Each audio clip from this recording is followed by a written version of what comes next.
السلام علیکم ورحمۃ اللہ وبرکاتہ۔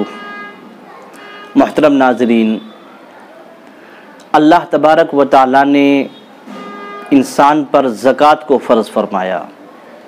زکوٰۃ اسلام کی اہم ترین عبادات میں سے ہے، اور اللہ تعالیٰ نے ان لوگوں پر جو صاحب نصاب ہیں ان پر زکوٰۃ کو فرض فرمایا۔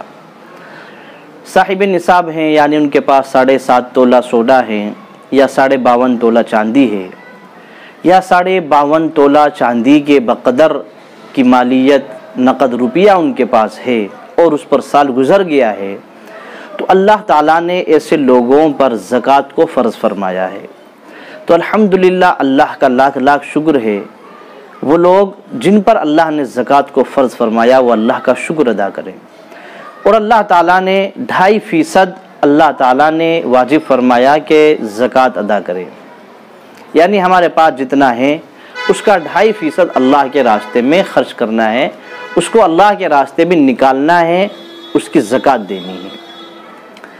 اب ایک چیز یہ ہے کہ زکوٰۃ یہ جو ہم دیں گے، یہ زکوٰۃ کہاں دینی ہے، اس کے مصارف کیا ہیں، کن لوگوں پر زکوٰۃ کو خرچ کیا جائے گا، تو اللہ تعالیٰ نے خود زکوٰۃ کے مصارف کو بھی بیان فرما دیا۔ اللہ تعالیٰ نے خود ہی زکوٰۃ کا مصرف کون ہے ان کو بیان فرما دیا اپنی اس آیت مبارکہ کے اندر، انما الصدقات للفقراء والمساکین والعاملین علیہا۔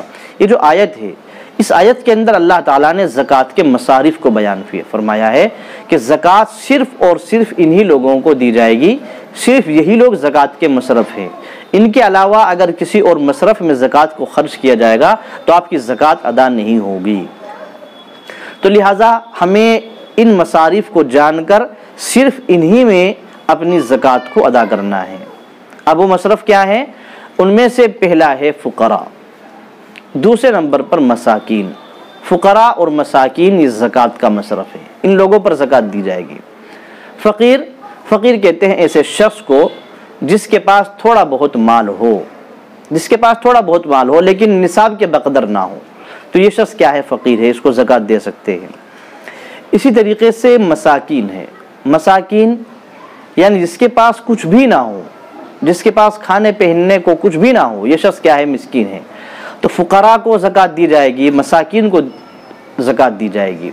اچھا، اب فقراء کے اندر چاہے آپ کے رشتہ دار ہی کیوں نہ ہوں، اصول اور فروع کے علاوہ، یعنی اگر آپ کے بیٹے پوتے نیچے تک، فروع کے اندر زکوٰۃ نہیں دی جائے گی، بیٹے کو پوتوں کو زکوٰۃ نہیں دی جائے گی۔ اسی طریقے سے اصول کے اندر زکوٰۃ نہیں دی جائے گی، یعنی باپ دادا نانا نانی ہے نا، ان لوگوں کو زکوٰۃ نہیں دی جائے گی۔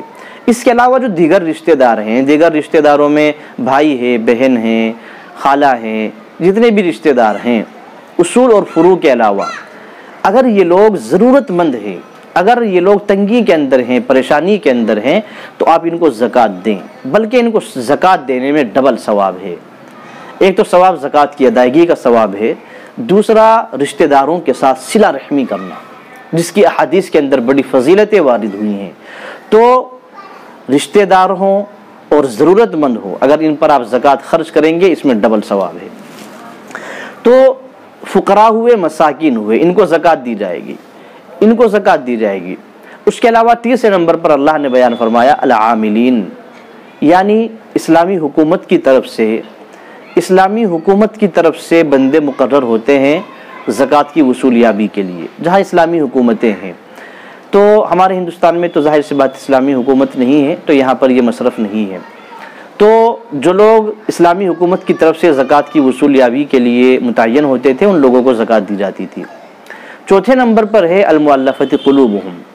دیکھو، جب اسلام کا نیا آغاز ہوا تو جو لوگ اسلام کے اندر داخل ہوتے تھے، تو ان لوگوں کو اسلام پر جمنے کے لیے، اسلام پر ان کو ثابت قدم رکھنے کے لیے، ان کی دل جمعی کے لیے، ان کے دلوں کو مانوس کرنے کے لیے زکوٰۃ دی جاتی تھی۔ پھر بعد میں کیا ہوا؟ یہ مصرف ختم ہو گیا، اللہ تعالیٰ نے اسلام کو شان و شوکت عطا فرما دی، اسلام کو اللہ نے سربلندی عطا فرما دی۔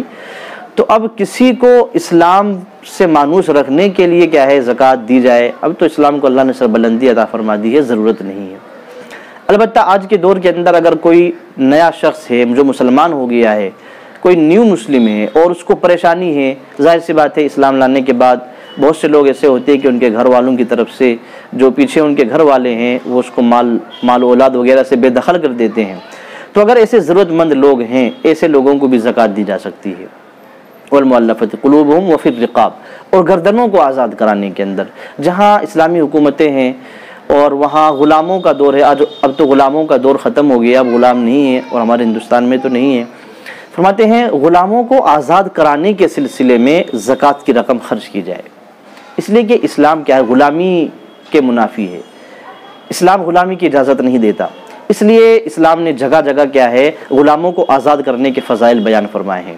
بہرحال تو غلاموں کو آزاد کرانے کے سلسلے میں زکوٰۃ کی رقم خرچ کی جائے گی. آج یہ تو نہیں ہے، البتہ آج مثال کے طور پہ جیلیں ہیں، اگر جیلوں کے اندر کچھ بے گناہ لوگ جیلوں کے اندر داخل ہیں، بے گناہ جیلوں میں پھنسے ہوئے ہیں اور ان لوگوں کا کوئی پرسان حال نہیں ہے، تو ایسے لوگوں کی رہائی کے لیے آپ اپنی زکوٰۃ کی رقم خرچ کر سکتے ہیں.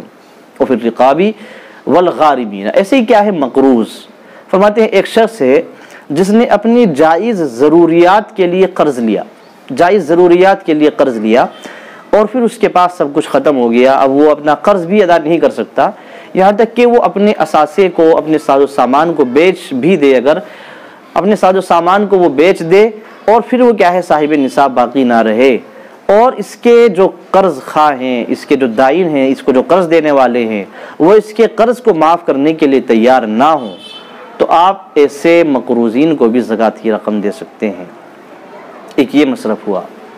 وفی سبیل اللہ، اسی طریقے سے اللہ کے راستے میں. فی سبیل اللہ اس سے مراد کیا ہے؟ اس سے مراد یہ ہے کہ مثال کے طور پہ جہاد کا موقع ہے، جہاد کی ضرورت پڑ رہی ہے، لوگ جہاد میں جانا چاہتے ہیں لیکن ان کے پاس پیسہ نہیں ہے، تو آپ کیا ہے زکوٰۃ کی رقم ان کو دے سکتے ہیں تاکہ وہ کیا ہے اللہ کے دین کے سربلندی کے لیے، اعلاء کلمت اللہ کے لیے کیا ہے جہاد میں نکلے. یہ اسی طریقے سے آج اس کا ایک مصرف فقہا نے بیان فرمایا، مدارس اسلامیہ بھی فی سبیل اللہ کے اندر داخل ہیں. دین کی اشاعت کے جو کام ہیں، دین کی اسی طریقے سے کوئی شخص اللہ کے دین کی تلاش میں نکلا ہے اور اسی طریقے سے وہ علم حاصل کرنے نکلا ہے لیکن اس کے پاس پیسے نہیں ہیں، اس کے پاس ضروریات نہیں ہیں، تو ایسے شخص کو بھی کیا ہے زکوٰۃ کی رقم دی جا سکتی ہے. اور اسی طریقے سے بلکہ مدارس کو دینے میں، مدارس دیکھو دو چیزیں ایسی ہیں کہ ان میں اللہ نے ڈبل ثواب رکھا ہے. ایک تو رشتہ دار، جو ہمارے رشتہ دار ہے، ضرورت مند ہے، تو ایسے لوگوں پر زکوٰۃ دینا اس میں ڈبل ثواب ہے. ایک تو زکوٰۃ کی ادائیگی کا ثواب ہے اور دوسرے کیا ہے رشتہ داروں کے ساتھ صلہ رحمی کا ثواب ہے. اسی طریقے سے مدارس اسلامیہ میں زکوٰۃ دینے کا ڈبل ثواب ہے. ایک تو زکوٰۃ کی ادائیگی کا ثواب ہے اور دوسرے اشاعت دین، دین کی اشاعت، دین کے پھیلاؤ اور دین کے پھیلنے میں کیا ہے آپ کا مال جو خرچ ہوگا وہ دین کی اشاعت کے لیے خرچ ہوگا، اس میں کیا ہے ڈبل ثواب ہے. اس لیے مدارس کو بھی کیا ہے زکوٰۃ، مدارس کو پہنچانے تک جو مدارس کیا ہے اہل ہیں، واقعی جو مدارس کیا ہیں جہاں زکوٰۃ آپ کی لگ سکتی ہے، ایسے اداروں کے اندر آپ کو اپنی زکوٰۃ کی رقم پہنچانی چاہیے. اسی طریقے سے وابن السبیل، راستے کا مسافر یعنی ایک شخص ہے جو سفر میں ہے اور سفر میں ہے، اس کی جیب کٹ گئی یا اس کے پیسے ختم ہو گئے، اگرچہ وہ اپنے گھر میں مالدار ہو لیکن وہ سفر میں ہے اور سفر میں پریشان حال ہے اور اس کے پاس گھر تک، تو آپ اس کو دے دیں کہ وہ اپنے گھر سکون سے پہنچ جائے، اس میں بھی آپ زکوٰۃ کی رقم خرچ کر سکتے ہیں. تو یہ زکوٰۃ کے مصارف ہیں جو اللہ تبارک و تعالیٰ نے بیان فرمائے ہیں، تو لہٰذا ہم اپنی جو زکوٰۃ ادا کریں انہی لوگوں میں ادا کریں. اچھا آج ایک چیز کیا چل پڑی ہے، ایک چیز ہمارے معاشرے کے اندر یہ چل پڑی کہ جی ہمارے محلے کے اندر جو بیوہ ہے یا اسی طریقے سے جو یتیم ہے اس کو زکوٰۃ دی جائے. دیکھیے بے شک یتیم بچے کو زکوٰۃ دینا، اس کے اوپر زکوٰۃ کو خرچ کرنا واقعی یہ ثواب کی چیز ہے. یہ اسی طریقے سے بیوہ ہے، اس کے شوہر کا انتقال ہو گیا، وہ کمائی کے لیے دوسرے راستے نہیں ہیں، بچے چھوٹے ہیں، بچے بڑے نہیں ہیں، کمائی کے کوئی ذرائع نہیں ہیں، تو بے شک ایسی بیوہ عورت کو بھی کیا ہے زکوٰۃ دینا ثواب کی بات ہے. لیکن کبھی ایسا ہوتا ہے کہ اس کو اتنی زکوٰۃ پہنچتی ہے، اتنا مال اس تک پہنچتا رہتا ہے کہ اس پر خود زکوٰۃ واجب ہو جاتی ہے. اب جب اس پر خود زکوٰۃ واجب ہو جائے گی تو اب اس کو زکوٰۃ دینا جائز نہیں ہوگا، اس پر آپ کی زکوٰۃ اگر آپ دیں گے تو ادا نہیں ہوگی. تو ان چیزوں کا کیا ہے خاص طور سے خیال رکھنا ہے. تو ان چیزوں کا خیال رکھتے ہوئے ہمیں اپنی زکوٰۃ کو ان کے مستحقین تک پہنچانا ہے. انشاءاللہ دعا فرمائیں اللہ تعالیٰ مجھے بھی اور ہم سب کو عمل کی توفیق عطا فرمائے۔ السلام علیکم ورحمۃ اللہ وبرکاتہ۔